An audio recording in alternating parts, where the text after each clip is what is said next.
Merci de votre fidélité et bienvenue. Retenez d'abord plutôt que Dakar est sans eau depuis hier, une situation qui a affecté plusieurs quartiers de la capitale. Les populations peinent à trouver de l'eau. La SDE s'est expliquée pour dire que ce manque d'eau est lié donc à une panne au niveau du lac de Guiers, ce qui a affecté le système de drainage des eaux.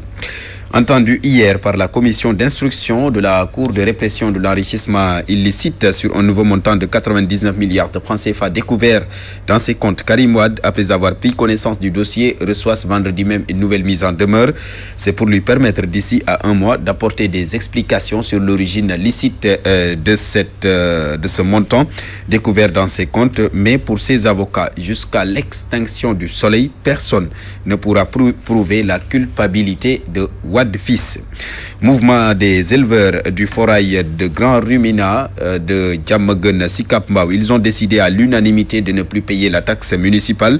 Un mot d'ordre pour dénoncer le non-respect des engagements de la municipalité de Pikine, parmi lesquels l'éclairage public, la saleté dans leur lieu de travail ainsi que la réfection de la route principale qui mène au forail. Vous avez peut-être suivi les explications de Théodore Semedo dans notre édition de midi. Et puis retenez que la mairie, interpellée sur la question, a refusé de se prononcer. Nous parlons de cette colère des habitants du village de Denigate, c'est dans la communauté rurale de Tivaouane-Peulh-Niague. Ils dénoncent un manque d'eau et d'électricité et pire, l'unique route qui mène au village est impraticable. Leur SOS dans cette correspondance de Najib Sagna.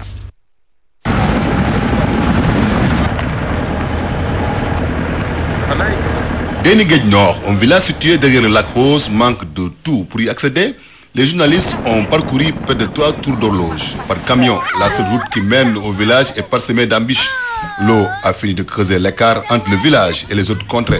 Pour les populations, il est inexplicable que de tels villages se trouvent à Dakar en ce 21e siècle. Les villages ont les charrettes.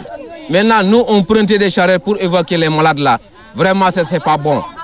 Si l'État aussi, il regarde les villages, parce qu'il y avait 4 villages qui sont ici, dans la région de Cap-Vert là, qui n'ont pas de courant. Et ni de l'eau et ni la route aussi. Depuis qu'on a installé les poteaux, depuis en 2002, jusqu'à présent, l'État n'a même pas fait l'effort. C'est l'armée qui a fait tomber les poteaux là. Maintenant, on a fait encore reprendre notre marche pour demander à l'État aussi de nous faire aussi le courant. On a fait bouger les poteaux derrière le village pour avoir le courant. Ils ont venu encore faire leur démarche jusqu'à présent. Encore les démarches sont encore au tapis. La situation est intenable et les populations réclament de l'aide. Il faut nous aider. Tout ce que nous demandons, il faut nous faire. On a écrit pas mal de lettres au niveau de l'État. Même on a fait, le village est vraiment mobilisé à aller voir le Premier ministre. On a parlé tous nos doléances sur lui. Le problème du courant, le problème de l'eau et aussi le problème de la route. Il faut nous aider. Dans ce village, le manque d'électricité et l'enclavement sont sur toutes les lèvres. Denigate Nord, Najib Sagna, je vous l'annonçais tantôt, des imams et autres chefs de village d'une quarantaine de localités des communautés rurales de Dodel, Dungalao et Gamadjissare se sont réunis à Louren, c'est dans le Podor. Ils dénoncent l'accaparement de leurs terres par le président de la communauté rurale de Dodel et ses partisans. Ils rejettent dans la foulée le projet de biocarburant de 6000 hectares qui est en phase d'être réalisé dans leur collectivité locale. Moustapha Dia, le porte-parole des imams et chefs de village, au micro de Aboukan. Nous sommes rassemblés ici aujourd'hui, c'est pour parler de ce phénomène d'accaparement de terre qui fait l'objet d'une délibération du Conseil rural d'octroyer 6000 hectares au projet biocarburant. Donc pour nous, c'est un projet qui ne nous intéresse pas dans la mesure où il va occuper des terres pastorales où ce sont nos ressources que nous avons de tout temps l'habitude d'exploiter qui vont aller dans ce projet-là. Donc les éleveurs que nous sommes allons souffrir si ces terres sont occupées. C'est pourquoi aujourd'hui nous nous sommes donné rendez-vous ici pour discuter de la problématique, mais aussi pour apporter des éclairages sur des positionnements. Parce qu'il était question que certains des villages qui sont riverains de la route sont favorables au projet. Mais il est ressorti des débats que nous avons entendus ici que 90% de ces villages se sont opposés au projet. Donc c'est pour dire que c'est un projet qui n'a pas sa place ici. Mais il faut noter que généralement, les projets d'accaparement de terre sont aujourd'hui, se font dans les zones pastorales. On a connu le problème de Fanaï, on a connu le problème de Nit, on a connu le problème de Ngane, Ouassadou et tant d'autres zones. Je crois que l'État du Sénégal doit être regardant sur ces questions. Toutes les forêts sont des espaces pastoraux qui permettent d'exploiter l'élevage. Voilà, c'était donc le propos de Moustapha Dia, le porte-parole des imams et chefs de village des communautés rurales de Dodel, Dungalao et Gamadji-Saré qui se sont réunis à Louren, c'est dans le Podor, pour dénoncer un accaparement de leurs terres par le président de la communauté rurale de Dodel. En plus bref, le projet pilote dévolu au quartier Kercher de Djourbel pour un montant de 4 milliards de francs CFA financé par la BAD sous l'ère Abdoulaye Wade qui aujourd'hui suscite une colère des habitants du dit quartier. Ils accusent l'Office national de l'assainissement du Sénégal d'avoir opéré un détournement d'objectifs en associant d'autres quartiers qui au départ n'étaient pas prévus dans l'exécution de ce projet de canalisation des eaux usées. Pire, l'ONAS aurait abusé, selon les populations, de la confiance du Khalif général des Baye Fall, Serigne Djembe Fall, qui réside dans ce quartier. Vous suivrez ultérieurement les explications de notre correspondant sur place, Léopold Tamba. Plus faible taux de réussite également au certificat de fin d'études élémentaires, seulement 40% contre 60% l'année dernière. L'IA de Dakar explique la situation par une baisse du niveau des élèves, mais également un manque d'encadrement des enseignants. C'est une Wad que vous avez peut-être entendu dans notre édition de midi sur Walf FM. Et puis, je vous l'annonçais en titre, les centristes de Ziguinchor qui sont en ordre de bataille contre le pouvoir actuel, ils dénoncent, ils ont décidé donc de croiser le fer avec Macky Sall s'il maintient Abdoulaye Baldé dans une situation de prisonnier à ciel ouvert. Rappelez que Baldé qui a voulu se rendre en Colombie a été stoppé net à l'aéroport. Abdoulaye Sidibé, le directeur de cabinet du maire de Ziguinchor, au micro de Papou Malé.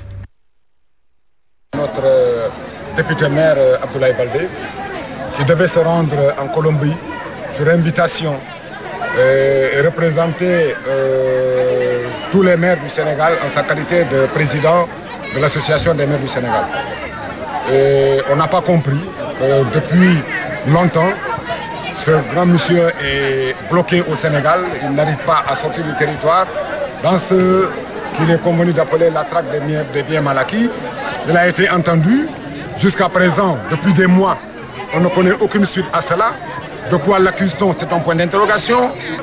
Nous nous indignons de cette situation et nous avons appelé nos amis, nos sympathisants, etc. pour informer tout le monde. Informer aussi l'opinion nationale et internationale. Aujourd'hui donc c'est une indignation. C'est pour dénoncer et aussi en appeler à la retenue. Mais aussi demander à ceux-là qui sont en charge de tous ces dossiers de tout faire pour vider rapidement, pour qu'on puisse quitter cette situation de ni condamné ni innocent que nous ne comprenons pas bien, pour permettre enfin que ce monsieur puisse vaquer tranquillement à ses besoins pour le développement endogène de notre région et voire du pays tout entier. Abdoulaye Sidibé, le directeur de cabinet du maire de Ziguinchor, qui n'est autre qu'Abdoulaye Baldé. Et nous reparlons de cette conférence de presse à l'appel des enseignants de l'APR. C'était hier, c'est pour justement se prononcer sur le départ d'Idrissa Seck de la coalition Benno Bokk Yakaar. Ils estiment que Idrissa Seck n'a jamais été un allié sûr. Pire encore, ils estiment que Idi, le leader du parti Rewmi, est un assoiffé du pouvoir. Un compte rendu de Khady Ndiaye. Les enseignants républicains affirment que l'APR n'est en aucun cas responsable du départ de Idrissa Seck de Benno Bokk Yakaar. Par ailleurs, ils précisent que le président de Rewmi n'a jamais été un allié le Rewmi, qui n'a jamais été considéré comme un allié fidèle, donc toujours il était à la marge. Et donc aujourd'hui, donc, nous travaillons avec les alliés, en tout cas, qui nous font confiance et en tout cas qui sont fidèles au président Macky Sall et qui l'accompagnent. Ahmed Suzanne Camara rajoute que Idrissa Seck est un assoiffé de pouvoir et son unique désir est d'être chef de l'État, un titre qu'il ne portera jamais. Le Rewmi est prêt à tout, parce que Idrissa Seck, il s'est toujours focalisé à être président de la République. Donc, il serait même prêt à fomenter soit un coup d'État ou bien autre chose. En tout cas, il est prêt à déstabiliser ce pays-là. Donc, nous aussi, on doit se préparer à tout.